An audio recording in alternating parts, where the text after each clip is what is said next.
You wake up one day, crawl out of bed, go to the kitchen to make a coffee and turn on the TV. The news is on, and the first thing you see is footage of the New York Stock Exchange, and bold writing across the screen, Dow crashes. Your heart sinks.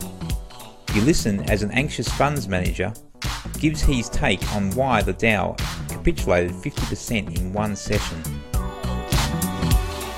You quickly think about your own stock portfolio on the ASX. The market opens here in just over 3 hours, and without doubt will follow suit. The All Ords will be down 3,000 points or so. You feel sick in the guts. Every spare cent you have is invested in the market, and by the end of the day, your portfolio will be worth half as much. If you're lucky. So what do you do now? Here is 4 things you can do that may not save you money but could save your sanity. Number 1. Understand that you are now at the mercy of the market. If you haven't taken steps to mitigate risk before now, it's too late. Accept it.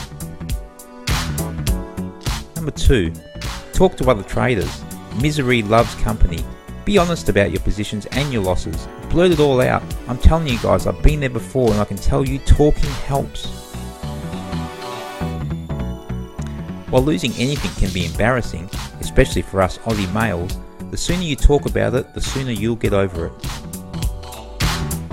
Number 3. Try to minimise damage. While it's too late to save a lot of your capital, you do still need to stay rational and trade out of your positions if appropriate.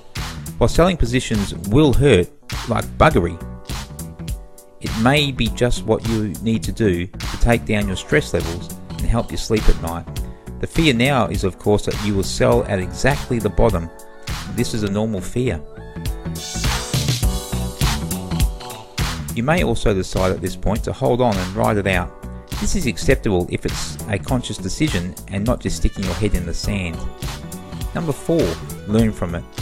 Some of your best trading lessons will come from your losses. The bigger the loss, the better you will remember it. Once the dust settles, look at alternative strategies such as hedging, options, or diversification into different asset classes. I'm a better trader now because I've suffered large losses in the past, and you will be too. So there you go guys, 4 ways to help you survive the next market crash. Also, getting money into the correct perspective will help. Things like family, health, integrity and friendships are all more important. Remember this. Thanks for listening guys.